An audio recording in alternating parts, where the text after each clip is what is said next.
किसी ने बड़े कमाल की बात कही है, समय और ज़िंदगी दुनिया के दो बेहतरीन शिक्षक हैं। ज़िंदगी समय का सदुपयोग सिखाती है और समय हमें ज़िंदगी की कीमत सिखाती है। हेलो दोस्तों, स्वागत है आपका आपके चैनल एसडी ऑलराउंड में। दोस्तों, आज है 24 जनवरी और 24 जनवरी के सभी महत्वपूर्ण करंट अफेयर्स की हम डिटेल से चर्चा करेंगे। दोस्तों, आपको बता दें, आप अगर किसी भी कॉम्पिटिटिव एग्ज़ाम की प्रिपरेशन कर रहे हैं तो आज हम इसमें बहुत इम्पोर्टेंट और सेलेक्टेड क्वेश्चन लिए हैं दोस्तों, जो कि आपके आने वाले एग्ज़ामों के लिए बहुत ही ज़्यादा इम्पोर्टेंट होंगे। दोस्तों, साथ ही साथ आपको हम बता दें कि हमने वीडियो में एक नॉलेज बूस्टर भी ऐड किया है, जो कि आपके करंट अफेयर्स के साथ साथ आपके जीके को भी बूस्ट करेगा। तो चलिए दोस्तों, स्टार्ट करते हैं हम आज के अपने पहले महत्वपूर्ण प्रश्न के साथ। पहला क्वेश्चन है दोस्तों, भारत में प्रतिवर्ष नेताजी सुभाष चंद्र बोस जी की जयंती मनाई जाती है 23 जनवरी को। तो किस दिवस के रूप में हम मनाते हैं दोस्तों? तो इसका आंसर होगा दोस्तों ऑप्शन नंबर डी, पराक्रम दिवस के रूप में हम मनाते हैं उनकी जयंती को। दोस्तों, कल 23 जनवरी था और 23 जनवरी के दिन हमने नेताजी सुभाष चंद्र बोस जी की पराक्रम दिवस के रूप में सेलिब्रेट किया। चलिए दोस्तों, इसके बारे में महत्वपूर्ण बिंदु की हम चर्चा करते हैं। भारत में प्रतिवर्ष नेताजी सुभाष चंद्र बोस की जयंती 23 जनवरी को पराक्रम दिवस के रूप में मनाई जाती है। 23 जनवरी 2022 को नेताजी सुभाष चंद्र बोस की 125वीं जयंती मनाई गई। वहीं सुभाष चंद्र बोस जी के जन्म दिवस को पराक्रम दिवस के रूप में मनाया जाता है। ठीक है दोस्तों, अब सुभाष चंद्र बोस जी की बात आई है तो चलिए हम इनके बारे में थोड़ा कुछ महत्वपूर्ण जानकारियाँ आपको देते हैं। दोस्तों, नेताजी सुभाष चंद्र बोस जी का जन्म हुआ था 23 जनवरी 1897 को कटक, जो कि उड़ीसा में है, और इनका निधन दोस्तों 18 अगस्त 1945 को ताइवान विमान दुर्घटना में हुआ था।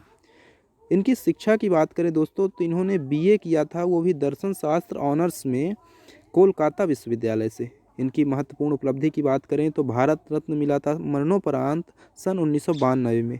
वहीं इनके प्रसिद्ध नारे तुम मुझे खून दो और मैं तुम्हें आज़ादी दूंगा, साथ ही साथ जय हिंद का महत्वपूर्ण नारा इन्होंने दिया था। दोस्तों, इनका प्रमुख संगठन भी है जैसे फॉरवर्ड ब्लॉक, जो कि 1939 में स्थापित हुआ था। आज़ाद हिंद फौज पुनर्गठन हुआ था 21 अक्टूबर 1943 को। दोस्तों, आप एक और जान लीजिए एक बात कि इन्होंने दुनिया की पहली महिला फौज का गठन भी किया था, और इसका कब हुआ था दोस्तों? तो ये हुआ था सन 1943 में। ठीक है दोस्तों, चलिए अब हम बढ़ते हैं अपने दूसरे प्रश्न की ओर दोस्तों। तो दूसरे प्रश्न के बढ़ने से पहले प्लीज़ दोस्तों, अगर आपको वीडियो पसंद आए तो प्लीज़ आप हमारे चैनल को सब्सक्राइब करिए, वीडियो को लाइक करिए, शेयर करिए, और हाँ दोस्तों, बेल आइकन जरूर प्रेस कर दीजिए जिससे आने वाली वीडियो का नोटिफिकेशन आपको मिल जाए। तो दूसरा क्वेश्चन है दोस्तों, हाल ही में जारी 2022 की रिपोर्ट के अनुसार दुनिया में सबसे लोकप्रिय नेता कौन है बने हैं? तो इसका आंसर हो जाएगा दोस्तों भारत के प्रधानमंत्री नरेंद्र मोदी। दोस्तों, तमाम दुनिया के सभी बड़े नेताओं को पछाड़ते हुए नरेंद्र मोदी टॉप पर बने। दोस्तों, चलिए इसके महत्वपूर्ण बिंदुओं की चर्चा करते हैं। प्रधानमंत्री नरेंद्र मोदी ने दुनिया में सबसे लोकप्रिय नेता बने हैं। हाल ही में जारी पसंदीदा नेताओं की सूची में करीब 71% की रेटिंग के साथ उनका नाम सबसे ऊपर है दोस्तों। मॉर्निंग कंसल्ट कौन जारी करता है? तो ये मॉर्निंग कंसल्ट पॉलिटिकल इंटेलिजेंस की रिपोर्ट होती है दोस्तों, जो विश्व के 13 नेताओं की सूची में अमेरिकी राष्ट्रपति, दोस्तों विश्व का सबसे अमीर देश, सबसे ताकतवर देश के राष्ट्रपति 6वें स्थान पर हैं, जो बाइडन। उन्हें 43% रेटिंग मिली है। ठीक है दोस्तों, वहीं भारत के प्रधानमंत्री कितनी रेटिंग है? 71%। चलिए दोस्तों, अब बात आई महत्वपूर्ण रैंकिंग की, तो हम महत्वपूर्ण रैंकिंग की भी चर्चा डिटेल से करते हैं दोस्तों। तो कुछ महत्वपूर्ण रैंकिंग है दोस्तों जो हाल ही में आई थी। अंतर्राष्ट्रीय हॉकी महासंघ 2021 द्वारा जारी महिलाओं की रैंकिंग में भारत किस स्थान पर रहा? तो ये 9वें नंबर पर रहा दोस्तों, और सबसे ऊपर कौन था? तो नीदरलैंड था दोस्तों। अंतर्राष्ट्रीय हॉकी महासंघ 2021 द्वारा जारी पुरुषों की रैंकिंग में कौन था? तो भारत किस स्थान पर रहा? तो तीसरे स्थान पर रहा, और सबसे ऊपर था ऑस्ट्रेलिया। वहीं बाडा द्वारा 2021 में जारी रिपोर्ट के अनुसार दुनिया में सबसे बड़े डोपिंग उल्लंघनकर्ता की सूची में, डोपिंग उल्लंघनकर्ताओं की सूची में दोस्तों भारत का स्थान क्या था?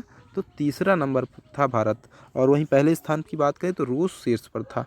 ठीक है दोस्तों, चलिए अब हम बढ़ते हैं तीसरे क्वेश्चन की ओर। और तीसरा क्वेश्चन है दोस्तों, हाल ही में 18 जनवरी 2022 को नारायण देवनाथ का निधन हो गया है, वह किस क्षेत्र में प्रसिद्ध थे? तो इसका आंसर हो जाएगा दोस्तों ऑप्शन नंबर डी, कार्टूनिस्ट थे वो। चलिए इनके बारे में महत्वपूर्ण बिंदुओं की चर्चा करते हैं। नारायण देवनाथ का हाल ही में 18 जनवरी 2022 को निधन हो गया। वह एक प्रसिद्ध कार्टूनिस्ट थे दोस्तों, और प्रसिद्ध बंगाली हास्य पात्रों Bansal the great, Honda phone हास्य पात्रों बंसल द ग्रेट और होंडा द, तो दोस्तों हमने इसे सुधार कर दिया है। इसका होगा दोस्तों पात्रों बंतुल द ग्रेट, हांडा भोंडा और नोर्टे फोंटे के निर्माता थे ये। ठीक है दोस्तों, चलिए आगे बढ़ते दोस्तों। चौथा क्वेश्चन है कि भारतीय प्रतिभूति एवं विनिमय बोर्ड सेबी ने शेयर बाजार में धोखे से बचने के लिए किस ऐप को लॉन्च किया है?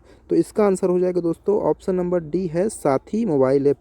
तो चलिए दोस्तों इसके बारे में जानते हैं हम। भारतीय प्रतिभूति एवं विनिमय बोर्ड ने शेयर बाजार में धोखे से बचने के लिए साथी मोबाइल ऐप को लॉन्च किया है। यह धोखाधड़ी दोस्तों मोबाइल के द्वारा, फ़ोन के द्वारा होती थी। ठीक है, और इसका उद्देश्य क्या दोस्तों? तो इसका उद्देश्य निवेशकों को प्रतिभूति बाजार की बुनियादी बातों से अवगत कराना है। ठीक है दोस्तों, अब बात आई दोस्तों सेबी की। चलिए सेबी के बारे में आपको महत्वपूर्ण बिंदुओं को बताते हैं। दोस्तों सेबी भारत में जितने भी शेयर मार्केट हैं, जैसे नेशनल स्टॉक एक्सचेंज हो गया, एनएसई हो गया, बीएसई हो गया, तो बॉम्बे स्टॉक एक्सचेंज, तो ये सेबी रेगुलेट करता है। वहीं दोस्तों इसका फुल फॉर्म क्या है? तो security exchange board of India, Hindi में दोस्तों भारतीय प्रतिभूति एवं विनिमय बोर्ड। ठीक है दोस्तों, इसकी स्थापना कब हुई थी? तो इसकी स्थापना हुई थी 12 अप्रैल 1988 को। लेकिन दोस्तों इस मान्य कब होती है? तो ये होती है 12 अप्रैल 1992 को। इसका मुख्यालय है मुंबई में। अध्यक्ष हैं अजय त्यागी जी हैं। ठीक है दोस्तों, अजय त्यागी। चलिए दोस्तों अब बात आई ये ऐप की, तो अब हम प्रमुख 5 ऐप के बारे में आपको बताते हैं दोस्तों। किस राज्य या केंद्र शासित प्रदेश की सरकार ने प्रूफ ऐप को लॉन्च किया? तो जम्मू एंड कश्मीर की सरकार ने लॉन्च किया है। भारत का पहला ई मछली बाजार ऑफिस वाले को किस राज्य की सरकार ने लॉन्च किया? तो इसका आंसर हो जाएगा असम की सरकार ने लॉन्च किया है। वहीं प्रगति मोबाइल ऐप को किसने लॉन्च किया है? तो भारतीय जीवन बीमा निगम LIC ने लॉन्च किया है प्रगति मोबाइल ऐप।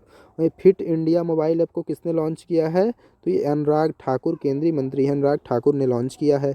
वहीं किस राज्य के मुख्यमंत्री ने ई नगर मोबाइल ऐप लॉन्च किया है? तो ये गुजरात के मुख्यमंत्री ने लॉन्च किया है। ठीक है दोस्तों, चलिए अब बढ़ते हैं अपने 5वें क्वेश्चन की ओर। और 5वां क्वेश्चन दोस्तों, किस राज्य की पुलिस ने अपनी शब्दावली में उर्दू फारसी के शब्दों को हिंदी से बदलने की प्रक्रिया शुरू की है? तो ये दोस्तों की है मध्य प्रदेश की सरकार ने, मध्य प्रदेश की पुलिस ने किया है। दोस्तों आपको बता दें कि हाल ही मध्य प्रदेश के गृह मंत्री ने पुलिस कार्यवाही में प्रयुक्त होने वाले अन्य भाषाओं के शब्दों को हिंदी में प्रचलित शब्दों से बदलने की घोषणा की है। ठीक है दोस्तों, मध्य प्रदेश की बात करें दोस्तों, तो मध्य प्रदेश की राजधानी क्या है दोस्तों? तो भोपाल मध्य प्रदेश की राजधानी है। ठीक है, और यहाँ के मुख्यमंत्री शिवराज सिंह चौहान हैं। और राज्यपाल कौन है? तो राज्यपाल, पहले राज्यपाल होते थे दोस्तों, कौन थे? तो वो थे पट्टाभी सीतारामैया। वर्तमान में छगन भाई मंगू भाई पटेल जी हैं। ठीक है दोस्तों, अगर हम बात करें दोस्तों मध्य प्रदेश में उच्च न्यायालय कहाँ है? तो जबलपुर है मुख्य। ठीक है, और इसकी खंडपीठ भी है दोस्तों इंदौर और ग्वालियर में, 2 खंडपीठ है, एक भोपाल में भी प्रस्तावित है। ठीक है दोस्तों, तो ये महत्वपूर्ण जानकारी आप जरूर ध्यान रखिएगा। चलिए दोस्तों आगे बढ़ते हैं। 6वां क्वेश्चन है, किस अभिनेत्री को international association of working women award से सम्मानित किया गया है? तो इसका आंसर हो जाएगा दोस्तों option number C, Sushmita Sen ji को। चलिए दोस्तों इसके बारे में महत्वपूर्ण फैक्ट की हम बात करते हैं। साल 1994 में मिस यूनिवर्स बनने वाली पहली महिला का गौरव हासिल करने वाली सुष्मिता सेन को उनके शो आर्या 2 के लिए international association of working women award से सम्मानित किया गया है। यह पुरस्कार दोस्तों DC south Asian film festival के द्वारा प्रस्तुत किया जाता है। दोस्तों अब बात आई है पुरस्कारों की, तो चलिए हम 5 प्रमुख पुरस्कारों के बारे में आपको बताते हैं। दोस्तों पहला है ऑस्कर अवार्ड 2021 में बेस्ट डायरेक्टर का अवार्ड किसे दिया गया? तो ये है क्लोए झाओ जी को दिया गया है। नेल्सन मंडेला विश्व मानवता जो वादी पुरस्कार है दोस्तों 2021 में किसे सम्मानित किया गया है, तो रोमाना सिन्हा सहगल को सम्मानित किया गया है। वहीं दोस्तों बात आगे बढ़ें तो वाइल्ड इनोवेटर अवार्ड 2021 पाने वाली पहली भारतीय महिला कौन है, तो कृति करंत हैं दोस्तों ये। वहीं सर रिचर्ड हैडली अवार्ड से किस क्रिकेटर को सम्मानित किया गया है, तो इसका आंसर हो जाएगा दोस्तों न्यूजीलैंड के कैप्टन हैं कप्तान केन विलियमसन। ठीक है दोस्तों, ये न्यूजीलैंड के बहुत ही महान प्लेयर हैं दोस्तों।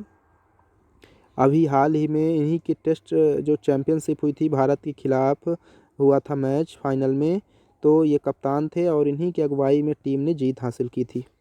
छत्तीसगढ़ वीरानी पुरस्कार 2021 से किसे सम्मानित किया गया, तो दुती चंद को।